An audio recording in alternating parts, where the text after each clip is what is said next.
everybody, it's Dan from Smoke Daddy Inc. here, and if you ever turn on your pellet grill but it's not lighting up, it probably means your hot rod is bad. So what we're going to do today is get a little how-to video on replacing the hot rod the easiest way possible. So the first thing you want to do is empty out your hopper with pellets just in case, and then you're going to remove your grates, drip pan, and diffuser from the inside. And what we're going to be doing is we're going to go underneath the hopper to access the wiring. So on our hopper we have a little plate on the bottom here, so we're going to have to remove these screws with a Phillips head screwdriver, and then once we remove that we'll be right back. Okay, so now that we're underneath the hopper, we're going to cut these two zip ties here for the wiring, so we can undo this wire bundle, get those out of the way, and we're going to try to find the hot rod. Now here is the hot rod. You'll notice the two solid white wires, sometimes with the black checker, goes up straight here into a hole inside the hopper here. So what we're going to do is we're going to unplug this, and usually it's a red and white wire connector coming from the controller. So this is your bad hot rod. Last thing you want to do is sometimes there's a little knot up here towards the hopper side, so you want to undo that knotted up part so that when you take out the old hot rod, it's not hindering anything from doing that. So you want to do that first. Now what we're going to do is we're going to take the new replacement hot rod. We're going to take the rod end of that and take a little piece of tape, and what we'll be doing is taping the rod end to the old hot rod connector. Now this way you don't have to try and feed the new hot rod in manually.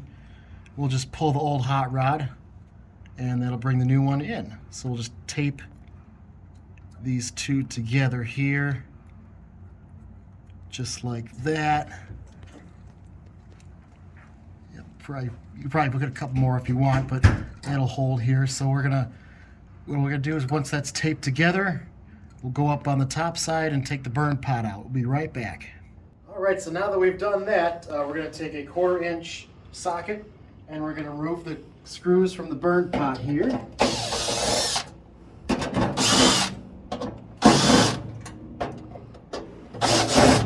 Just like that. And then we're going to slide the burn pot as far as it'll go to the end of the auger arm so we can clear the auger tube here. And then twist it in one direction, and the whole thing should lift right out with the hot rod.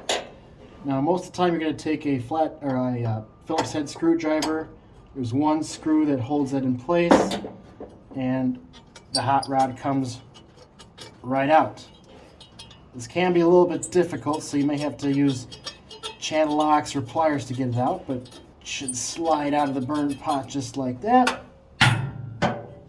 And now what we're going to do is we're going to help it feed from the hopper out of the hopper at the same time as when we're pulling it.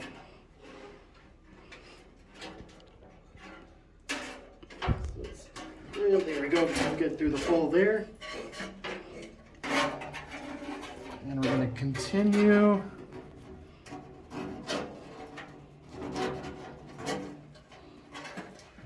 to pull that through until we start to see the hot rod. There it is. All right, now let's undo that. So there's our old hot rod. Throw that in the garbage. And we're going to put this hot rod back in the burn pot. I like to have it at least a 1/2 inch to 3/4 of an inch inside the burn pot. Then we're going to put the burn pot back in, and we'll go down underneath. Be right back.